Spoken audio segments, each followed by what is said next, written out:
సాహితీ ప్రియులకు నమస్సుమాంజలి. కాశీ మజిలీ కథలకు స్వాగతం. నా పేరు కల్పనా బండారు. ఎద్దనపూడి సులోచనారాణి గారు రచించిన ప్రియ సఖి 5వ భాగం. ఇప్పటి వరకు జరిగిన కథ. హేమంత్ ఆ రోజు తర్వాత రోజు సాయంత్రం పూట సుచరిత వాళ్ళ ఇంటికి వస్తూనే ఉన్నాడు. రవి, సుధాకర్, హేమంత్ ముగ్గురు కలిసి ఎన్నో చర్చలు జరిపేవారు. ఎలాంటి వ్యాపారం ప్రారంభించాలో ముగ్గురికి ఏకాభిప్రాయం కుదరలేదు. అనుకోకుండా సుచరిత ఇటుకల బట్టి వ్యాపారం గురించి చెప్తుంది. ఆ ఐడియా అందరికీ నచ్చుతుంది. కానీ ఇందులో సుచరితకు కూడా పార్ట్నర్షిప్ ఇవ్వాలని ముగ్గురు అనుకుంటారు. ఇక్కడి దాకా చూసాం కదా, తర్వాత ఏం జరిగిందో చూద్దాం. 15 రోజులు గడిచాయి. ఆ రోజు ఉదయం సుచరిత వంట చేస్తుంటే రవి లోపలికొచ్చాడు. సుచి, ఈరోజు మేం యాదగిరి గుట్ట వెళ్తున్నాం, నువ్వు కూడా వస్తావా అన్నాడు. ఎవరెవరు అడిగింది. నేను, హేమంత్, సుధాకర్. యాదగిరి గుట్టకి 2 కిలోమీటర్ల యువతల ఒకతను పొలం 10 ఎకరాలు అమ్ముతున్నట్ట ఒక బ్రోకర్ చెప్పాడు. హేమంత్, నేను అది చూడటానికి వెళ్తున్నాం. సుధాకర్ శ్రీలక్ష్మికి మొక్కు ఉండటం వల్ల వస్తానని అందిట. నువ్వు కూడా రా అన్నాడు. సుచరిత తల ఊపింది. తినడానికి ఏమైనా చీసి తీసుకురానా అంది. నీ ఇష్టం, నీ ఓపిక అన్నాడు. అత్తయ్య దగ్గర ఎవరుంటారు మరి? పక్కింటి పిన్ని గారిని కాస్త చూస్తుండమని చెప్దాంలే అన్నాడు. పూరి కుర్మా కూర చేస్తానన్నయ్యా అంది. పేపర్ చూస్తున్న రవి, వద్దులేమ్మా, బిస్కెట్స్ ఏమైనా తీసుకెళ్దామన్నాడు. వద్దు, అవి తిన్నట్టే ఉండవు, ఎంతసేపు, క్షణంలో చేసేస్తాను అంది. ఈ 15 రోజుల నుంచి ఇటుక బట్టీల ప్రారంభించే విషయం గురించి వివరాలు తర్కించటానికి హేమంత్, సుధాకర్ ఒకవేళ అని లేకుండా తరచుగా వస్తూనే ఉన్నారు. ఎన్నో పేర్లు ఆలోచించి చివరికి శుచి ఇండస్ట్రీస్ అనే పేరు ఖాయం చేశారు. ఒక్కోసారి భోజనం సమయంలో హేమంత్ ఉంటే అతన్ని భోజనం చేయమని రవి బలవంతం చేసేవాడు. హేమంత్ ఇప్పుడు ఆకలి లేదు, ఇంటికెళ్ళి తింటాను అంటే రవి మా ఇంట్లో తినకూడదా అని నిష్ఠూరంగా అనేవాడు. సుధాకర్ వెంటనే భోజనం దగ్గర మొహమాటం ఉండకూడదు, మా సుచరిత చేతి వంట ఒకసారి తింటే ఇంకోసారి నువ్వే మళ్ళా అడుగుతావు, నాకేం మొహమాటం లేదు బాబు అనేవాడు. రవి చాలా బలవంతం చేయగా హేమంత్ భోజనానికి లేచాడు. ఆ ఇంట్లో వాష్ బేసిన్ లాంటి సౌకర్యాలు లేవు. అతని చేయి కడుక్కోవడానికి రవి గ్లాస్తో తెచ్చి చేతి మీద నీళ్లు పోస్తుంటే పెరట్లో సన్నజాజి పందిరి కుంపట్లో కడుక్కున్నాడు. హేమంత్ మొహమాటంగా తప్పనిసరిగా భోజనానికి కూర్చున్నాడు. రాసుకునే టేబుల్ అప్పుడు గది మధ్యకి జరిపి దాని మీద ఉండే పుస్తకాలు తీసేస్తారు. భోజనాలు అవగానే యథాప్రకారం రాసుకోవటానికి, చదువుకోవటానికి వీలుగా గోడ కానించి జరిపేస్తారు. అతి మామూలు గాజు ప్లేట్లు, స్టీలు గ్లాసులతో మంచినీళ్లు సుచరిత వడ్డించసాగింది. భోజనం నోటిలో పెట్టుకోగానే హేమంత్ చకితుడయ్యాడు. వంకాయ కూర ఎన్నడూ తిననంత రుచిగా ఉంది. పుదీనా చట్నీ కొబ్బరితో కలిపి అంత బాగా చేస్తారని అతనికి తెలియదు. రసం, అందులోకి అప్పడాలు, వడియాలు. సుచరిత వడ్డిస్తుంటే సుధాకర్, వేయమ్మా, నా తిండి నీకు తెలుసుగా అనేవాడు. హేమంత్ చేతులు అడ్డం పెట్టి చాలు చాలు అంటే రవి మొహమాట పడుతున్నాడమ్మా, నువ్వు వేయి అంటూ సుచరిత అన్నగారి వత్తాసు చూసి ధైర్యం చేసి వేసేసేది. హేమంత్కి భోజనం పూర్తి చేసి లేచేసరికి రోజు తను తినేదానికంటే ఎక్కువే తిన్నట్టు అనిపించింది. భోజనం ఏర్పాటులో napkin, dining table, dinner set లాంటి ఆర్భాటాలు లేకపోయినా భోజనం మాత్రం రుచిగా, శుచిగా, హాయిగా తిన్న భావన కలిగిస్తోంది. సుచరిత వంట బాగా చేయటం నిజంగా చిత్రమే. అతను లేచి చేయి కడుక్కోవటానికి వెళ్ళగానే అక్కడ నీళ్లు లేవు అంటూ సుచరిత చెంబుతో నీళ్లు తెచ్చి అతని చేతి మీద పోసింది. సుచరిత అన్నగారికి అలా పోయటం అలవాటైన దినచర్యగా యాత్రికంగా చేసేసిన అతనికి మాత్రం చాలా మొహమాటంగా అనిపించింది. భోజనాలు అవగానే రవి ప్లేట్లు తీయడంలో చెల్లికి సాయం చేస్తాడు. సుధాకర్ గ్లాసులు కడిగి టేబుల్ గోడకి జరిపి పుస్తకాలు పెట్టాడు. అయ్యయ్యో, హేమంత్ భోజనానికి వస్తాడని అంటే కాస్త పాయసమైనా చేసేది కదా అంటూ రాజమ్మ గారు వాపోయింది. నువ్వు భయపడకత్తయ్యా, మేము సుష్టుగానే తిన్నాం అన్నాడు సుధాకర్ వచ్చి ఆవిడ గదిలో ఒక్కపొడి డబ్బా వెతుకుతూ. నేను ఈ మంచంలో పడ్డాను, పిల్లలకి అర్ధాకలి భోజనాలే అంటూ బాధపడింది ఆవిడ. లే అత్తయ్యా, సుచరిత కంచంలో పెట్టి భోజనం తెచ్చింది. రవి ఆవిడని లేపి కూర్చోబెట్టాడు. సుచరిత చెంచాతో తినిపిస్తుంది. ఆవిడ చేతులు కాళ్ళు కీళ్లవాతంతో అసలు కదలనివ్వకుండా బాధిస్తున్నాయి. ముందు గదిలో పడకుర్చీలో కూర్చుని పుస్తకం తిరగేస్తున్న హేమంత్కి రవి ఆవిడని వెనక నుంచి ఆసరా ఇచ్చి పట్టుకోవటం, సుచరిత తినిపించటం చూస్తే చిత్రంగా అనిపించింది. అతనికి తన నాయనమ్మ గుర్తుకొచ్చింది. ఆవిడకి పక్షపాతం వచ్చింది. మంచంలో నుంచి లేవటం కష్టంగా ఉండేది. పనివాళ్లు పెడితే భోజనం పెట్టినట్టు, లేకపోతే లేదు. ఒకసారి ఆవిడ గదిలో సాయంత్రం వేళ లైటు వేయడం కూడా ఎవ్వరికీ గుర్తుండేది కాదు. తల్లికి చెల్లెలకి అంతసేపు పోట్లాటలు. అక్కగారేమో ఎప్పుడు వచ్చినా భర్తకి ఏదో ఒకటి ఖరీదైన వస్తువు కావాలని సనుగుతూ ఉంటుంది. భోజనానికి నలుగురు కలిసి కూర్చున్నప్పుడే ఆ తర్కం ప్రారంభించేది. మాట పెరిగేది. వాళ్ళు భోజనాలు చేయకుండా లేచి వెళ్ళిపోయేవారు. భోజనం అంతా నౌకర్లు తినగా మిగిలింది చెత్తకుండి పాలే. మళ్ళా ఆకలేస్తుందంటూ టిఫిన్లు. అతనికి రాను రాను రవి ఇంటికి తన ఇంటికి తేడా సుస్పష్టంగా కనిపించసాగింది. రాజమ్మ గారు తనకు ఉన్న డబ్బు పెట్టి పిల్లలిద్దరిని చదివించింది. కన్న తల్లిలా సాకింది. ఆమెకి అనారోగ్యంతో చాతగాని సమయం ఆసన్నమైంది. సుచరిత రవి ఇద్దరూ ఆవిడని కంటికి రెప్పలా ఏ లోటు లేకుండా చూస్తున్నారు. గమనించి చూస్తుంటే ఈ ఇంట్లో వారి మధ్య సంబంధ బాంధవ్యాలు ఎంతో బాగున్నాయి. తమ ఇంట్లో అలా స్పర్ధలు ఎందుకున్నాయి? మనిషికి మధ్య ఏమిటో అర్థం కాని అడ్డుగోడలు. ఒకరితో ఒకరికి నీతో నాకేం పనిలేదు అనేటువంటి అహంభావం. ఆ తర్వాత కూడా చాలాసార్లు రవి అతన్ని తమతో భోజనానికి పిలిచేవాడు. ఇప్పుడిప్పుడే హేమంత్కి మొహమాటం కాస్త తగ్గింది. రవి ఇంట్లో భోజనం ఒక హాయి అయిన అనుభవంలో ఉంటుంది. ఒక్కొక్కసారి సుచరితని వంట వద్దని తమతో పాటు హోటల్కి భోజనానికి తీసుకువెళ్లేవాడు. హేమంత్కి బాగా తెలిసిన 5 స్టార్ హోటల్ అది. హేమంత్ వెళ్ళగానే పరిచితుడైన అతన్ని చూసి మేనేజర్ ఎదురు వచ్చి గ్రీట్ చేసి టేబుల్ దగ్గరికి తీసుకెళ్లి ఏం కావాలి అని హేమంత్ని అడిగి నోట్ చేసుకుని మళ్ళీ బేరర్కి చెప్పేవాడు. ఆ ప్రత్యేకత చూస్తే సుధాకర్కి ముచ్చట వేసేది. ఎంతైనా డబ్బుంటే వచ్చే గౌరవమే వేరు. అందుకే అందరూ డబ్బు సంపాదించాలని ఆరాటపడతారు. చూడు, అతను స్వయంగా వచ్చి ఎలా కనుక్కున్నాడో అన్నాడు. ఆ గౌరవానికి ట్యాక్స్ బిల్లుకి మరో 20 రూపాయలు పెరుగుతుంది నవ్వుతూ అన్నాడు హేమంత్. అదేమిటి అన్నాడు సుధాకర్. అంతే కదా, మరి మామూలుగా అయితే నేను ఏ 10 రూపాయలో టిప్పిస్తాను, ఇప్పుడు ఇంకో 20 ఎక్కువ పెడతాను. సుధాకర్కి అనుబొమ్మలు ఎగరేశాడు. అంటే గౌరవానికి ట్యాక్స్ కట్టడం అన్నమాట. అంతే కదా అన్నాడు రవి. సుచరిత విప్పారిన నేత్రాలతో ఆ వాతావరణం చూస్తోంది. ఇక్కడ ఈ హేమంత్ పూర్తిగా వేరుగా కనిపిస్తున్నాడు. అతనికి ఎంత గౌరవ ప్రతిష్టలు. అతనితో కలిసి వచ్చినందుకు తమకే ఒక ప్రత్యేకత. సుచరిత మొహమాట పడుతుంటే హేమంత్ బలవంతం చేసి ప్రత్యేకంగా తెప్పించిన డిష్లు తిని తీరాలని బలవంతం చేసేవాడు. మీ ఇంట్లో నన్ను బలవంతం చేయలేదు అనేవాడు. నన్ను కూడా మీ ఇంటికి పిలవండి అంది. హేమంత్ ముఖం ఒక్క నిమిషం మ్లానమైంది. అతను వెంటనే జవాబుగా ఏమీ అనలేదు. ఒక్కొక్కసారి నలుగురు సినిమాకి వెళ్ళిపోయేవారు. ఒక్కోసారి హేమంత్ కారు తెచ్చేవాడు, లేకపోతే మోటార్ సైకిల్. కారుని తల్లి చెల్లెలు తీసుకువెళ్లారని చెప్పేవాడు. ఒక్కోసారి అర్ధరాత్రి వేళ టీ పెట్టుకునేవారు. సుచరిత నిద్ర కళ్ళతో లేచి టీ కలిపి తెచ్చి ఇచ్చేది. రాను రాను పరిచయం పెరిగింది. సుచరిత సంకోచం లేకుండా అతనితో మాట్లాడసాగింది. ఒకరోజు ఈరోజు యాదగిరిగుట్ట వెళ్తున్నాం అనేసరికి సుచరితకి ఉత్సాహం వచ్చింది. ముందు గదిలో ఉన్న రవి దగ్గరికి వచ్చి, అన్నయ్య మసాలా గారెలు కూడా చేయనా అంది. వద్దమ్మా, ఎక్కువ ఐటమ్స్ తీసుకెళ్లటానికి మనం కారులో వెళ్ళటం లేదు. హేమంత్ మోటార్ సైకిల్ మీద వస్తున్నాడు అన్నాడు.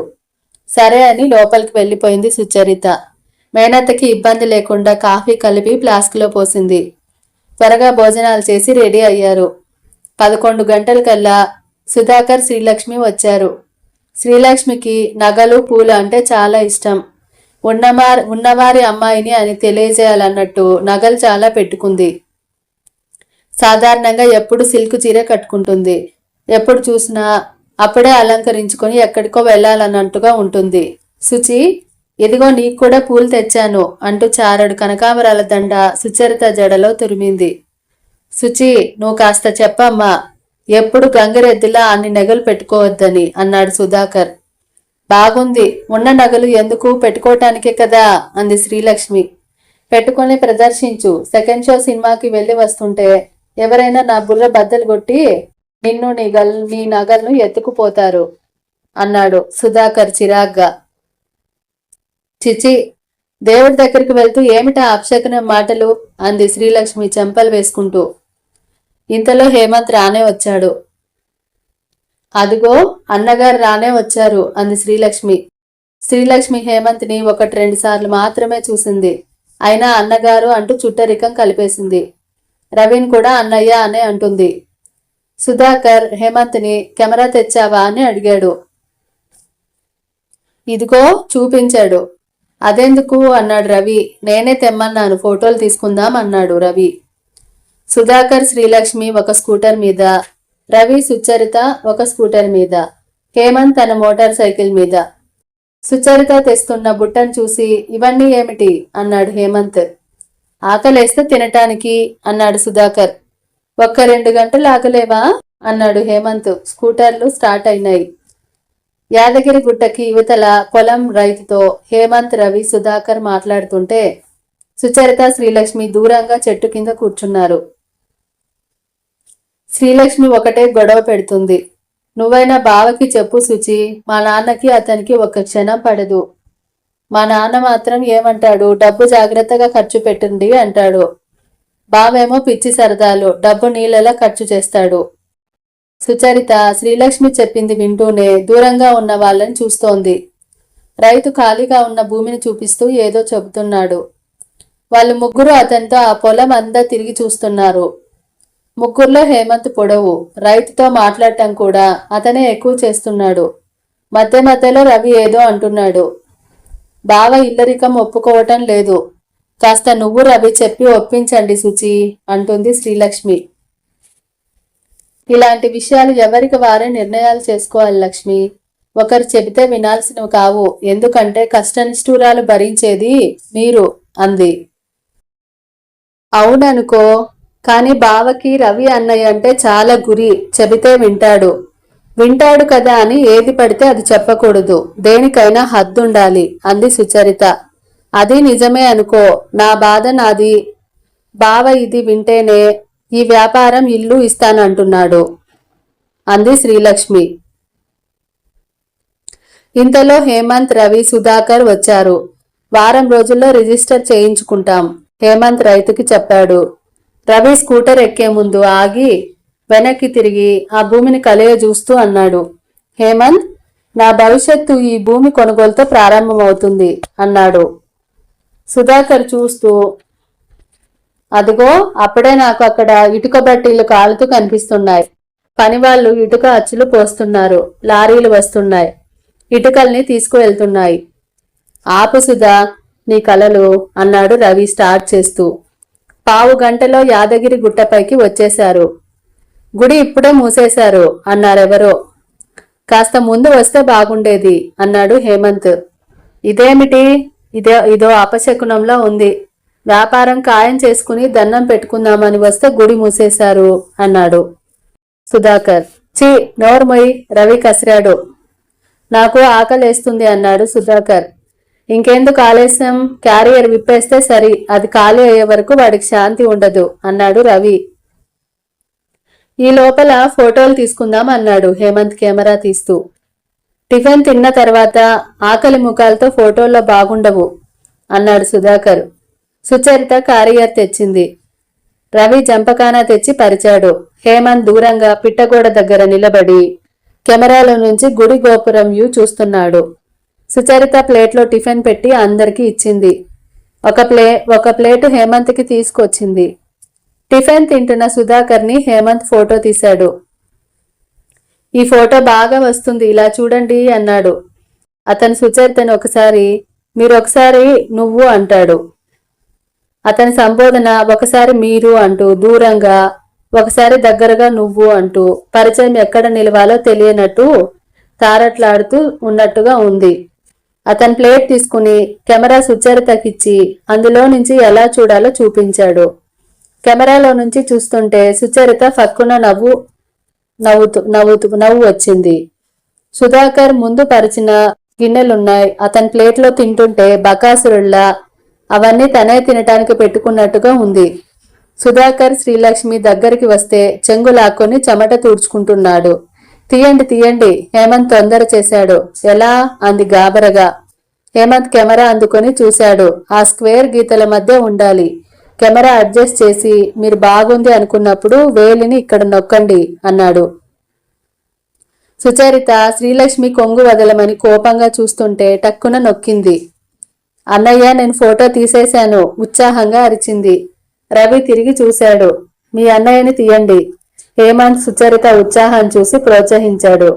సుచరిత తీస్తుంటే చేతుల్లో కెమెరా తనే సరిగ్గా పట్టుకునేటట్టు చూపిస్తూ, సరిగ్గా ఇటు తిరిగి నిలబడన్నయ్యా అంది. రవి ఇటు తిరిగి నవ్వుతూ నిలబడ్డాడు. సుచరిత తీసింది. హేమంత్ టిఫిన్ తింటుంటే సుచరిత కెమెరాని ప్రాణప్రదంగా చేతుల్లో అపురూపంగా పట్టుకొని నిలబడింది. తను ఫోటోలు తీసింది, రేకి రాయాలి. ఫోటోలు వస్తాయా? తనేం తప్పు చేయలేదు కదా. సుచరితకి చాలా ఆనందంగా ఉంది. హేమంత్ టిఫిన్ తింటూ, అందులో రీలు వచ్చేటప్పుడు లోడ్ చేశాను, మీకు ఇష్టమైనవి తీయండి అన్నాడు. నిజంగా తీయమంటారా అంది. నిజంగానే. ఫోటోలు పాడైపోతాయేమో. పర్వాలేదు, కెమెరా ఏం చెడిపోదు, పోతే రీల్ వేస్ట్ అవుతుంది. నిజంగా తీయనా అంది. నిజంగా తీయండి అన్నాడు హేమంత్. సుచరిత కెమెరాను అపురూపంగా పట్టుకున్న వైనం చూస్తే నవ్వు వచ్చింది అతనికి. సుచరిత ముఖం ఉత్సాహం, ఆనందంతో వెలిగిపోతున్నాయి. కలకల్లాడిపోతున్న ఆ ముఖం అతనికి చూడముచ్చటగా ఉంది. సుచరిత 2 అడుగులు వెనక్కి వేసి గుడి గోపురం, గుడి మెట్లు, పిట్టగోడ, చెట్టు మీద ఉన్న కోతిని గబగబా తీసేసింది. హేమంత్ వైపు తిరుగుతూ సందేహంగా, భయంగా, చాలా తీసేశాను అంది. ఏం పర్వాలేదు, ఇంకా చాలా ఉన్నాయి అన్నాడు అతను. హేమంత్ నన్ను తీయాలి అన్నాడు సుధాకర్. హేమంత్ కెమెరా తీసుకున్నాడు. సుధాకర్ శ్రీలక్ష్మి ఒడిలో తల పెట్టుకుని పడుకున్నాడు. మరోసారి విష్ణుమూర్తిలా పడుకుని శ్రీలక్ష్మిని కాళ్ళ దగ్గర కూర్చోబెట్టుకున్నాడు. శ్రీలక్ష్మి మొదట కూర్చోనని అంది. తర్వాత సుధాకర్కి కోపం వస్తుందని అంగీకరించింది. తర్వాత శ్రీలక్ష్మిని కూర్చోబెట్టి భక్తుడిలా మోకాల మీద వంగి ఒక పువ్వు ఇస్తూ ప్రేమికుడిలా ఫోజు ఇచ్చాడు. హేమంత్ తీస్తుంటే సుచరిత పక్కన నిలబడి పకపక నవ్వుతోంది. హేమంత్ కెమెరా సుచరితకు ఇచ్చాడు. రవి పిలిస్తే అతని దగ్గరికి వెళ్ళాడు. రవి అతనికి ఏదో చెప్పాడు. హేమంత్ రవి భుజం మీద చేయి వేసి కుడి చేతి వేలుతో దూరంగా ఏదో చూపిస్తూ చెబుతున్నాడు. సుచరిత టక్కున ఆ ఇద్దరిని ఫోటో తీసేసింది. హేమంత్ రవిని సుచరితని కలిపి తీశాడు. సుచరితను ఒంటరిగాను శ్రీలక్ష్మితోనూ తీశాడు. సుచరితని, తనని, రవిని, సుధాకర్ని కలిపి తీయమన్నాడు. తప్పుపోతుందేమో అంది భయంగా. ఏం పోదు, కాన్సంట్రేషన్తో తీయండి అన్నాడు. సుచరిత ఎంతో జాగ్రత్తగా చూసి తీసింది. వెరీ గుడ్, మా సుచికి ఫోటోగ్రఫీ వచ్చేసింది. నా పెళ్లిలో నువ్వే ఫోటోగ్రాఫర్వి అన్నాడు సుధాకర్. ఫోటోలు తీయటం అన్నగారు నేర్పారు కదా. సుచి, గురుదక్షిణ ఇవ్వాలి అంది శ్రీలక్ష్మి. ఓ, తప్పకుండా ఇస్తుంది, సుధాకర్ వాగ్దానం చేసేశాడు. హేమంత్ సుచరిత వైపు చూశాడు. ఆ ముఖం మనోజ్ఞంగా, సంతోషంగా, అపురూపంగా వెలిగిపోతోంది. 1 నిమిషం అతను ముగ్ధుడైనట్టు చూశాడు. అతనికి ఆ క్షణంలో కళ్ళెదుట ఎన్ని నగలు తెచ్చినా, ఎన్ని చీరలు బహుమతులు ఇచ్చినా, ఎప్పుడు ముఖం చిటపటలాడించే చెల్లెలు వీణ గుర్తుకు వచ్చింది. సాయంత్రం వరకు ఉండి దేవాలయం తలుపులు తెరిచిన తర్వాత పూజ చేయించి ప్రసాదం తీసుకుని బయలుదేరారు. పూజ చేయించకుండా వెళ్తే ఇంకేమైనా ఉందా? శ్రీలక్ష్మి నన్ను చంపేస్తుంది. మొత్తానికి తన మొక్కు తీరింది అన్నాడు సుధాకర్. ఇది తీరినట్టు కాదు, రాగానే దేవుడి దర్శనం అవ్వాలి, మనం ఇంకోసారి రావాలి అంది శ్రీలక్ష్మి. రవి స్కూటర్ స్టార్ట్ చేశాడు. అది వెంటనే స్టార్ట్ అవ్వలేదు. అన్ని అపశకునాలే సనుక్కుంది శ్రీలక్ష్మి. దీనికి నిన్ననే కాస్త రోగం వచ్చింది, నేనే బాగు చేశాను, ట్రబుల్ ఇవ్వదని అనుకుంటున్నాను అన్నాడు రవి. స్కూటర్ స్టార్ట్ అయింది. అమ్మయ్య, పర్వాలేదు, స్టార్టింగ్ ట్రబుల్ అన్నమాట అన్నాడు సుధాకర్ తను స్టార్ట్ చేస్తూ. ముగ్గురు బయలుదేరారు. అప్పటికే చీకటి పడింది. హేమంత్ ముందు వచ్చేశాడు. సుధాకర్ కనిపిస్తున్నాడు, రవి స్కూటర్ కనిపించలేదు. హేమంత్ మోటార్ సైకిల్ ఆపాడు. సుధాకర్ కూడా దగ్గరికి వచ్చాడు. రవి రావటం లేదేమిటి అన్నాడు హేమంత్. అదే శ్రీలక్ష్మి చెబుతుంటే నేను చూస్తున్నాను అన్నాడు సుధాకర్. 10 నిమిషాలు చూశారు, రవి జాడలేదు. మీరిక్కడ వెయిట్ చేయండి, నేను వెళ్ళి చూసొస్తాను అన్నాడు హేమంత్ మోటార్ సైకిల్ వెనక్కి తిప్పుతూ. హేమంత్ వెళ్ళిన పావు గంటకి తిరిగి వచ్చాడు. రవి స్కూటర్ రావడం లేదు. హేమంత్ వెనుక సుచరిత ఉంది. అదేమిటి, రవి ఏడి అన్నాడు సుధాకర్. స్కూటర్ స్టార్ట్ అవ్వటం లేదు. కొండ దిగువన చూసొస్తే మెకానిక్ ఊర్లోకి వెళ్లాడట. ఇప్పుడే 1 గంటలో వస్తాడట. అతని వచ్చి బాగు చేసేసరికి ఎంత టైం పడుతుందో, మమ్మల్ని వెళ్ళిపోమన్నాడు అని చెప్పాడు. సుచరిత తను హేమంత్తో వెళ్ళనని ఉంటానని అంది. ఎంత రాత్రి అవుతుందో తెలీదు. ఇంటి దగ్గర అత్తయ్య ఒక్కటి ఉంది, వెళ్ళు అన్నాడు రవి. బస్సు ఉందేమో, వెళ్తానులే అంది. నీకేమైనా పిచ్చా, హేమంత్తో వెళ్ళమంటుంటే? రవి కసిరాడు. అతను అసలే స్కూటర్ చెడిపోయిందనే చిరాకులో ఉన్నాడు. సుచరిత మారు మాట్లాడకుండా హేమంత్ మోటార్ సైకిల్ వెనక ఎక్కి కూర్చుంది. డబ్బుందా హేమంత్ అడిగాడు. రవి జేబులో నుంచి తీసి చూసుకున్నాడు. 40 రూపాయలున్నాయి, చాలు. హేమంత్ జేబులో నుంచి పర్సు తెరిచి 100 రూపాయల కాగితం ఇచ్చాడు. ఉంచు అన్నాడు. రవి తీసుకున్నాడు. ఆలస్యమైన నువ్వేం కంగారు పడుకు, నేనొస్తాను అన్నాడు రవి. నా కోసం చూడకుండా భోజనం చేసి నిద్రపో అని హెచ్చరించాడు. సుచరిత తల ఊపింది. హేమంత్తో వస్తున్న సుచరితకి అన్నగారు అక్కడ ఏమి ఇబ్బంది పడతాడో అని మనసు పీకుతూనే ఉంది. హేమంత్ ముందు వస్తుంటే సుధాకర్ వెనక శ్రీలక్ష్మితో వస్తున్నాడు. హేమంత్ మాటికి సుధాకర్ వస్తున్నాడా లేదా అని చూస్తూనే ఉన్నాడు. దోవలో అతనేం మాట్లాడలేదు. సుచరిత కూడా పలకరించలేదు. ఒకసారి స్కూటర్ రోడ్డు మీద గోతిలో పడి ఎగిరింది. సుచరిత గబాల్న అతన్ని పట్టుకుంది. సారీ, నేనేదో ఆలోచిస్తూ పరధ్యాసగా ఉన్నాను. రోడ్డు మీద గుంట చూడలేదు, క్షమార్పణ చెప్పాడతను. పర్వాలేదు, అతని నడుం వదిలేస్తూ సరిగ్గా కూర్చుంటూ అంది. హేమంత్ సుచరితని ఇంటి దగ్గర దింపాడు. థ్యాంక్ యూ అంది. అతను వెళ్లబోతూ ఆగి, రవి చెప్పింది గుర్తుంది కదా, భోజనం చేసి నిద్రపోండి అన్నాడు. మీ కెమెరా ఇస్తూ అంది. హేమంత్ తీసుకుని మళ్ళా సుచరిత చేతికిస్తూ, ఇందులో ఇంకా 4-5 స్నాప్స్ ఉన్నాయి, మీరు తీసేయండి, తర్వాత రీలు కడగటానికి ఇస్తానన్నాడు. నేనా అంది ఆనందంగా. ఊ అని అతను వెళ్ళిపోయాడు. సుచరిత కెమెరాని అత్యంత ప్రియమైన వస్తువులా చూస్తూ గదిలోకి వచ్చింది. వచ్చావుటే అమ్మా, సుందరమ్మ గారు చూసి ఇప్పుడే వెళ్ళింది. రవి ఏడి? వెనక వస్తున్నాడత్తయ్య అంది. రవి రాలేదు అంటే ఆవిడ కంగారు పడుతుంది. సుచరిత స్నానం చేసి బట్టలు మార్చుకుని ప్రసాదం తెచ్చి అత్తయ్యకి పెట్టింది. దర్శనం బాగా అయిందా అడిగింది ఆవిడ. ఆ. సుచరిత తన గదిలోకి వచ్చింది. ఎదురుగా టేబుల్ మీద హేమంత్ ఇచ్చి వెళ్లిన కెమెరా ఉంది. సుచరిత ఆ టేబుల్ దగ్గర కుర్చీలో కూర్చొని గడ్డానికి 2 చేతులు ఆనించుకుని దాన్నే చూడసాగింది. ఈరోజు ఎంత అద్భుతంగా జరిగింది. తను ఫోటోలు తీసింది. ఇంకా 4-5 సొంతంగా తీయబోతోంది. సుచరిత పట్టలేనంత ఆనందంగా, ఉత్సాహంగా అనిపిస్తుంది.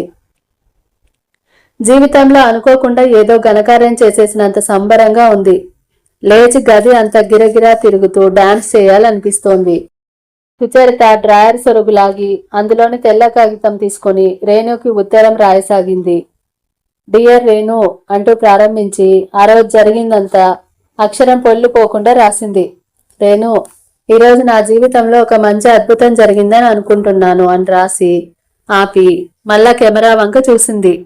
ఆ కళ్ళలో దాని వంక అలా చూస్తుంటే ఎంత సంతోషం వరదలా పొంగి వచ్చేస్తోందో. సుచరిత చేయి చాచి దాని తాకి మళ్ళీ ఆ వేళ్లు పెదిమలకు చేర్చి ముద్దు పెట్టుకుంది. 4 రోజుల తర్వాత హేమంత్ సాయంత్రం వేళ రవి రవి అంటూ వచ్చాడు. హాల్లో సుధాకర్, శ్రీలక్ష్మి కూడా ఉన్నారు. అరే, మీరిద్దరు కూడా ఇక్కడే ఉన్నారా? ఫోటోలు వచ్చాయి అంటూ కవర్లోంచి తీసి అక్కడ టీపాయ్ మీద పెట్టాడు. ఏవి? శ్రీలక్ష్మి, సుధాకర్ ముందుకు వంగారు. లోపల ఉన్న సుచరిత కూడా వచ్చేసింది. అసలు నేను తీసిన ఫోటోలు వచ్చాయా? ఓ, ఎక్సలెంట్ గా వచ్చాయి. తననే చూస్తూ అన్నాడు హేమంత్. ఆహా, ఏం ఫోజు! విష్ణుమూర్తిలా శ్రీలక్ష్మి సుధాకర్ని ఎగతాళి చేస్తోంది. అబ్బా, నా మొహం ఎలా ఉందో! చిచి, ఎంత జిడ్డుగా ఉందో! సుధాకర్ చేత్తో నుదుటి మీద కొట్టుకున్నాడు. నేను చివరిన తీసినవి? సుచరిత ఆతృతగా అడిగింది. మార్వెలస్ గా ఉన్నాయి. హేమంత్ ఫోటోలో అడుగున ఉన్న ఫోటోలు వెతికి తీసి ఇచ్చాడు. రవి, సుధాకర్, శ్రీలక్ష్మి తను ఫోటోలు చూసుకునే ధ్యాసలో ఉన్నారు. ఏవి? హేమంత్ వెనక్కి వచ్చి అతని భుజం మీద నుంచి చూస్తూ అంది చరిత. హేమంత్, ఈ 4 ఫోటోలు నాకు చాలా అద్భుతంగా ఉన్నాయి. 4 వేళ్ల మధ్య పేక ముక్కల్లా పట్టుకొని చూపిస్తూ అన్నాడు. ఓ బాప్ రే! అబ్బా, ఇవి నేను తీసినవేనా? సుచరిత అరిచేతులు గుప్పెలుగా మార్చుకొని బుగ్గలకు నొక్కుంటూ ఆనందాతిశయంతో అంది. నువ్వు తీసినవే. మొదటి రీల్లోనే గురువుకి మించిన శిష్యురాలు అనిపించుకున్నావు. ఇవి 4 ఒకదానికి మించి ఒకటి బాగున్నాయి అంటూ ప్రశంసించాడు. కూర్చున్న హేమంత్ అతని భుజం మీద నుంచి సుచరిత ఆ ఫోటోల్ని మరీ కన్నార్పలేనట్టు చూస్తున్నారు. అందులో ఒకటి పక్కింటి వాళ్ళ విరగబూసిన పూల తీగ, ఆల్మండ్ పూలు ఎంత అందంగా ఉంది. రెండోది చింపిరి తలతో చిరిగిన గుడ్డలతో డోలలో పిల్లాడిని వేసుకొని అడుక్కోటానికి చేయి చాచిన యువతి. ఆ ఫోటో చాలా దివ్యంగా ఆమె బీదరికాన్ని, నిస్సహాయ స్థితిని అద్భుతంగా చూపిస్తూ క్లోజప్లో ఉంది. మూడోది వీధిలో తల్లిని ఆనుకొని నిలబడిన మేకపిల్ల. ఆ రెండింటి జత సృష్టిలో మాతృత్వంలోని మాధుర్యం చాటి చెబుతున్నట్టుగా ఉంది. నాలుగోది వీధిలో 4 పిల్లలు గోళీలు ఆడుతున్నారు. 4 ఒక చోట చేరి గోళీల గురించి చూస్తున్నారు. 4 వచ్చారు. లైట్ ఎఫెక్ట్ చాలా బాగా వచ్చింది. కొత్త వాళ్ళు తీసినట్టు లేదు అన్నాడు హేమంత్. ఓ, నాకేం తెలీదు. కంటికి నచ్చినవి కెమెరాలో బంధించాలనుకున్నవి తీసేశాను అంది సుచరిత. ఏవి? సుధాకర్, రవి కూడా హేమంత్ చుట్టూ మోగి అతని భుజాల మీద నుంచి వంగి చూశారు. ఏమిటి, మా శుచి తీసిన ఫోటోలే ఇవి? రవి చాలా ఆశ్చర్యపోయాడు. ఈ గొప్పతనం అసలు కెమెరా పట్టుకోవటం నేర్పిన గురువు గారిలో ఉంది, నేర్చుకున్న శిష్యురాల్లో ఉందా అన్నాడు సుధాకర్ ఆశ్చర్యంగా. ఇద్దరిలో ఉంది అంది శ్రీలక్ష్మి. హేమంత్, శుచి తరపున నేను థ్యాంక్స్ చెప్తున్నాను అన్నాడు రవి. అదేం కుదరదు. శుచి, గురువుగారికి గురుదక్షిణ ఇచ్చే ఏర్పాటు అర్జెంటుగా ఇవ్వు. రేపు హోటల్ సూర్యాలో లంచ్ సుధాకర్ డిక్లేర్ చేసేశాడు. అలాగే, రేపెలాగో శుచి బర్త్డే, అందరికీ మా ఇంట్లో లంచ్ అన్నాడు రవి. పుట్టినరోజు నాడు సుచరితకి పనా? మా ఇంటికి రండి అంది శ్రీలక్ష్మి. వద్దులే, చారు అన్నంతో అర్ధాకలతో రావాలి. రేపు వద్దు. అంతగా అయితే ఇంకోసారి పిలుద్దు గాని సుధాకర్ తీసి పారేశాడు. రేపు హోటల్ సూర్యాలో లంచ్, మా చెల్లెలు బర్త్డే, రండి రవి అందరినీ చూస్తూ అన్నాడు. హేమంత్ వెళ్లేటప్పుడు ఫోటోలు సుచరితకిస్తూ, మీరు ఫోటోగ్రఫీ డెవలప్ చేసుకోండి, బాగా తీస్తారు అన్నాడు. సుచరిత ముఖంలో మళ్ళా ఆనందం పొంగులు వచ్చాయి. సుచరిత అందరూ వెళ్లిన తర్వాత ఆ ఫోటోలు మళ్లీ చూసింది. అందులో హేమంత్ రవి భుజం మీద చేయి వేసి దూరంగా చూపిస్తున్న ఫోటో కూడా బాగా వచ్చింది. సుచరిత అది తీసి పెట్టెలో దాచుకుంది. రేణుకి ఇది పంపించాలి అనుకుంది. మర్నాడు హేమంత్ హోటల్ సూర్యకి వచ్చేసరికి అక్కడ లాంజ్లో సుచరిత, రవి, సుధాకర్, శ్రీలక్ష్మి ఎదురు చూస్తున్నారు. హేమంత్ ఒక క్షణం ఆగిపోయాడు. ఎవరు ఈ అమ్మాయి? సుచరితే. అతను ఇంతవరకు సుచరితని చీరలో చూడలేదు. చిన్న అంచుతో పింక్ కలర్లో జరీ గల్లున్న వెంకటగిరి జరీ చీర కట్టుకుంది. ఒక జడ బదులుగా వేసుకుని జడ నిండా పూలు పెట్టుకుంది. చెవులకి ముత్యాల జుకాలు పెట్టుకుంది. ఆ పువ్వులు, ఆ చీర ఎంత అందం తెచ్చాయి. Wish you happy birthday wish చేస్తూ జేబులో నుంచి చాక్లెట్ బార్ తీసిచ్చాడు. థ్యాంక్ యూ అంది నవ్వుతూ. హేమంత్ చేతిలో కెమెరా ఉంది. సుధాకర్ చూడగానే, నేను నిన్న చెప్పటం మర్చిపోయానే అనుకుంటున్నాను, ఇక్కడ ఒక ఫోటో కావాలి అన్నాడు. హేమంత్ నవ్వుతూ వాళ్ళ 4 ఫోటో తీశాడు. నేను చెప్పానా, వంగపువ్వు రంగు అయితే చీర మరీ బాగుండేది, నువ్వే గులాబీ రంగు అని చంపావు. శ్రీలక్ష్మి సుధాకర్ని కసిరింది. బాగుంది, బహుమతులు ఇచ్చేటప్పుడు వారికి నచ్చినవి ఇస్తే బాగుంటుంది. సుచరితకి పింక్ కలర్ ఇష్టము. లక్కీగా ఈ చీర కనిపించింది. ఏం సుచి, నీకు నచ్చలేదా అమ్మా అన్నాడు. చాలా బాగుంది అంది సుచరిత. మీకు పింక్ కలర్ ఇష్టమా? ఇంకో యాంగిల్లో సుచరితను ఒకదాన్ని ఫోటో తీస్తూ అన్నాడు హేమంత్. అవును అంది సుచరిత. 5 రిజర్వ్డ్ అని బోర్డున్న టేబుల్ దగ్గరికి వచ్చారు. భోజనం చేసే ముందు బేరర్ కేక్ తెచ్చి పెట్టాడక్కడ. ఇదేమిటి, నేను ఆర్డర్ ఇవ్వలేదే అన్నాడు రవి ఆశ్చర్యంగా. హోటల్ వాళ్ళకి శుచి బర్త్డే అని తెలిసిందేమో, పాపం పంపినట్లున్నారు అన్నాడు సుధాకర్. అయితే నీ బర్త్డే కూడా ఇక్కడే చేసుకో హేమంత్ నవ్వాడు. బేరర్ అతనికి ఏదో చెప్పాడు. బేరర్ వెళ్ళాడు. వెళ్లి కొవ్వొత్తులు తెచ్చి ఇచ్చాడు. ఎన్ని, 18 19 అడిగాడు హేమంత్ కేక్ మీద వాటిని గుచ్చుతూ. 20 వెళ్ళిపోతుంది అన్నాడు రవి. ఏమిటి, నిజంగానా? హేమంత్ తలెత్తి చూశాడు. అవును, నాకంటే 6 ఏళ్లు చిన్న అన్నాడు రవి. నాకు కేక్ రహస్యం తెలిసిపోయిందన్నగారు, మీరు ఆర్డర్ ఇచ్చారు అవునా అంది శ్రీలక్ష్మి. హార్ని అదా అన్నాడు సుధాకర్.